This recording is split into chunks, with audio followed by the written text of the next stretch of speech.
Yo, what's up, guys? Well, here we go again, guys. The World Cup playoffs are around the corner. Obviously, Italy are playing Northern Ireland on Thursday night. Should be a very interesting game, guys, to say the least. Obviously, all of us Italians know that there's a lot of pressure going into this game. Italy possibly could be missing a third straight World Cup. We obviously heard the news of Gennaro Gattuso naming the squad for these games, and obviously there's a bit of controversy, of course, guys, with some player selections, some omissions, obviously. There's going to be a lot of pressure going into these games. There's obviously some injuries that Italy's dealing with.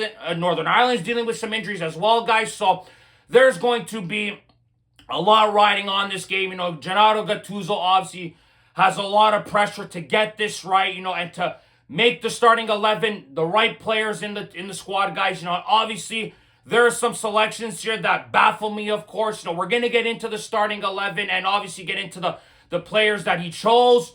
Of course, we're going to talk about the game and the formation, Northern Ireland and everything else. They're dealing with some injuries as well, the Irish. So it's going to be a very interesting 48 hours leading up to this game, guys. So now, obviously, let's talk about the players that Gattuso called up. Now, my first issue I have is Gennaro Gattuso calling up 4 goalkeepers. Why in God's name is he calling up 4 goalkeepers? Caprile, Carnesecchi, Donnarumma, and Meret. We don't need 3 goalkeepers for 2 bloody games. So right there, I just say to myself, okay, that's 1 spot wasted on a goalkeeper. So that right there pisses me off. We all know Donnarumma's going to be playing in the first game and possibly the second game if Italy get through Northern Ireland, of course. So that obviously annoys me there. So then in the defense, we have obviously Bastoni, Buongiorno, Calafiori, Cambiaso, Coppola, DeMarco, Gatti, Mancini, Palestra, Scalvini, and Spinazzola. Now, Bastoni's dealing with a bit of an injury. Of course, he obviously has been dealing with this issue since the derby where he hurt his ankle. He's obviously didn't play in the last game for Inter, so he's obviously up for question, of course, guys. Calafiori's obviously a bit of a question mark, of course. He's been dealing with a bit of a knock since the Carabao Cup final, guys, against Manchester City. So that's obviously a bit of a concern. But, for me, to have a guy on this team like Gianluca Mancini, who had a horrible game against Bologna in the Europa League, it makes no sense to me. You got some really young talent that, Gattuso could have called up. Honest Tenor's a nice young player. I'm not saying you have to start the kid, but he's having a really strong year at Atalanta. I think he's a way better defender than Mancini. There's rumors that Mancini's going to start. I think that's a mistake already. Scalvini, I feel, is the better player, the better defender. So if you ask me, guys, I think he should be playing over Gianluca Mancini. The defense should be Bastoni, Scalvini, and Calafiori in a back 3 because Gattuso's rumored to be playing a 3-5-2. So we obviously know that DeMarco's going to be playing on the left. You're probably going to have in midfield, guys, with the names of Tonali, of course, who's obviously as well dealing with a bit of a knock, leaving the Champions League game against Barcelona halfway through the game with a bit of a hip issue. So if Sandro's good to go, he'll obviously play in the midfield. Barella will play in the midfield for sure, and Manuel Locatelli will probably be the third midfield, who's having a really strong year at Juventus, even though he had that horrendous rigore for Juve against Sassuolo that, obviously, if you guys ask me, if they get to penalties, Locatelli shouldn't be taking a penalty till probably one of the last few kick takers because he's not very good at them. And I think we can agree on that. Even the Juventus fans probably agree with that one there. So, Locatelli, Tonali, Barella's going to start, and then we got question marks again with the midfield.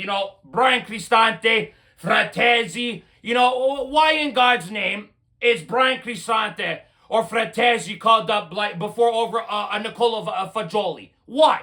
Cristante and Fratesi, they're not very creative. Brian Cristante, we know he's not a very creative player. He's not very athletic as well. You needed a guy like Fagioli in there that could come off the bench possibly, who can get the ball between the lines, create, move the ball up the field. He's a very creative player, very agile. He's a very nice young player having a solid year at Fiorentina. I do not understand why Gennaro Gattuso calls the Fratesi, who barely plays for Inter.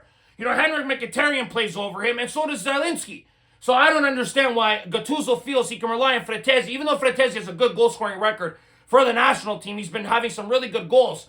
For him to get called up, it better benefit the Italians here, because if he comes into the game and does nothing, that's going to be one of the selections where we're going to point down and say to Gattuso, why did you call him up? I have more of an issue with Cristante more than Frattesi, if you guys ask me, because I just don't think Cristante is a great player by any means. He's not a world-class talent. He can break the lines for Italy, get balls in between lines, put in dangerous through balls. So I'm not crazy about bringing Brian Cristante into the team. But then you got Gattuso running his mouth saying, there are certain players that should have been called up. But, this is the team I feel comfortable with. We've built a unity, yada, yada, yada.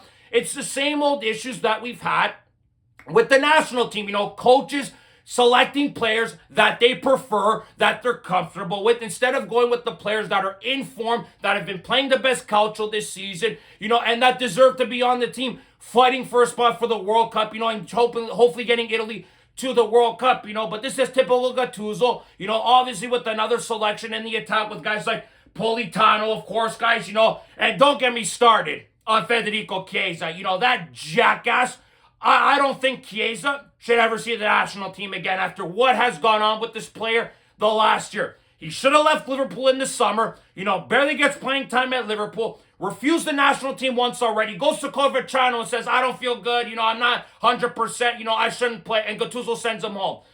So for me, Federico Chiesa should not be seen on the national team anytime soon unless he moves to a club that he starts, earns his minutes back, and starts playing good football again. I don't think Chiesa should be seeing the national team anytime soon, guys. So that annoys me there. And then to call up Cambiaghi, really, Nicolo Cambiaghi from Bologna deserved a call-up over a Zaniolo or a Benedeschi or an Orsolini. Like, are we bloody kidding me here? And then the biggest omission of them all, Michael Coyote from Brentford, who's having an incredible year in the Premier League.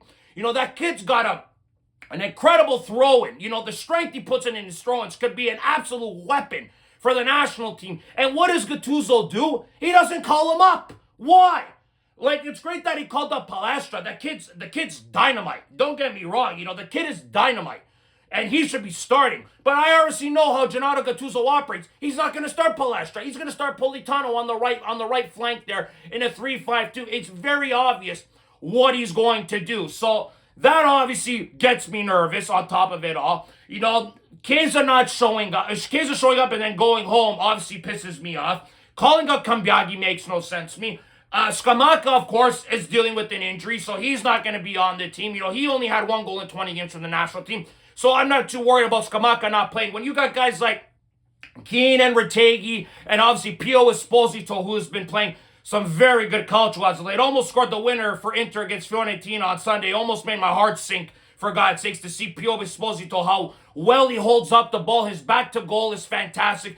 Great aerial threat as well. Had that great goal from that cross from Barella for Inter on Sunday against Fiorentina as well, guys. So Esposito, Keane obviously is in a bit of a rut right now. Retegui has been playing some good calcio. He's been off already a week and a half or so because the Saudi League's not playing right now. So Retegui's been in Italy, going through a regimen right now to stay in shape, of course. So those 3 guys there, I'm not worried about. Our attack, I think, is solid. It's obviously about the shape that Gattuso is going to be playing in. Now, obviously, speaking about the shape, of course, it's very evident that he's probably going to play a 3-5-2, like I mentioned. Northern Ireland play a 3 at the back at times. They play 5 at the back when they play a more superior opponent like they did against Germany in qualifiers.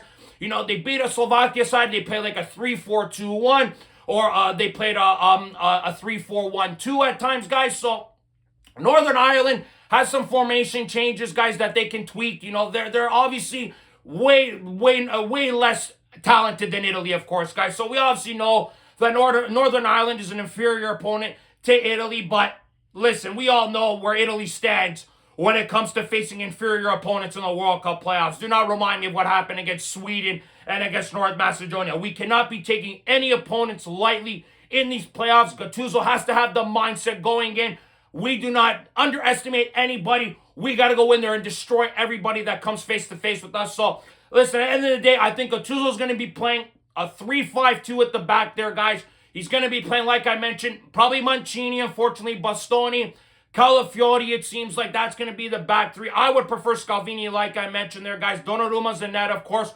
On the left side, you're going to probably have Freddie DeMarco, as I expect, with Tonali, Locatelli, Barella, and probably Politano, even though I feel it should be Palestra, who has been dynamite for Cagliari this year and is a really, really, really nice young player. So if you ask me, he should be starting, gives you more defensive IQ, more defensive solidity, can put in dangerous crosses. Politano, he's small, can get bodied off the ball easily. Sure, he had a good game recently for Napoli, but listen, at the end of the day, Politano should not be starting for the national team, guys. That's just my honest opinion. It should be Palestra, or you should have a more physical winger like a Zaniolo or an Orsolini, of course, but those guys aren't called up, unfortunately, because of the incompetence of Gattuso. And I also feel that Buffon and Bonucci have a little bit of a hand in the player selection, of course, like calling up a guy like Federico Gatti. Like let's be honest here, like calling up a guy like Gatti as well makes no bloody sense to me. He doesn't play for Juventus, doesn't start for them. Why does Gatti deserve to be on a team like this? It makes no bloody sense to me, guys. It really doesn't. These are some of the question marks that I have for Gennaro Gattuso, and it's very understandable, because Gatti doesn't start for Juve. He's not a great player, and if somebody does get hurt, I'm worried that Gattuso might go to him instead of a guy like Scalvini, even though Scalvini should be starting. We know Mancini's probably going to get the start because that's what Gattuso's been doing in the qualifiers as of late. He's been starting Mancini, and it's very annoying when Di Lorenzo hasn't been playing. Of course, and obviously Di Lorenzo's hurt. He's not going to be playing in these qualifiers, guys. It's going to be very difficult to get this win for Italy. There is going to be a shit ton of pressure in this game, guys. I am obviously very concerned. I am not confident. Of course, this national team has not shown me any confidence in the last few years. Of course, struggling against teams like Israel, of course, beating Moldova only 2-0 in qualifiers. There are just some very staggering performances that in qualifiers where I say to myself, this is very concerning. Getting hammered against Norway twice, especially in Milan 4-1 the way they did. They got completely embarrassed in that game in Italy against Norway, guys. And Norway obviously absolutely deserved to get to the World Cup on the automatic place there, guys. But there are some extreme question marks with this team that Gattuso picked. Not a lot of creativity, not a lot of dynamism in this team, guys. There is going to be a lot of nervous Italians. I very well understand that, guys. This is going to be a very difficult game. Northern Ireland's missing a guy like Connor Bradley who plays for Liverpool. He's obviously one of their best players. That's just another positive for Italy. But even though he's not playing, it shouldn't bloody matter. Italy should have no issues beating Northern Ireland, but we all know how this team operates and this country operates. They always make things difficult, always playing down to the opponent. We know how this team operates. They cannot have that mindset going in. And listen, Gattuso said it. He put his neck on the line. Like, if this team doesn't get to a World Cup, he'll leave Italy. So this is going to be a very, very interesting couple days, guys, before the game. Obviously, if Italy have to win this game, guys, if Italy win this game, you play the winner of Bosnia-Wales. You got to go on the road as well. That's going to be another difficult game as well, but we'll take it one game at a time. Focus on what's in front of you in Northern Ireland right now. Hope to God that Gennaro Gattuso sets this team up properly, plays the proper players, even though some players shouldn't be on this team. The players that he's gone with has to build the proper formation, has to have these guys ready to go, and hope to God that Italy can qualify for the first World Cup, guys, in 12 years, because this would be a massive opportunity to see Italy come to North America, come here to Toronto and playing Canada in the first game.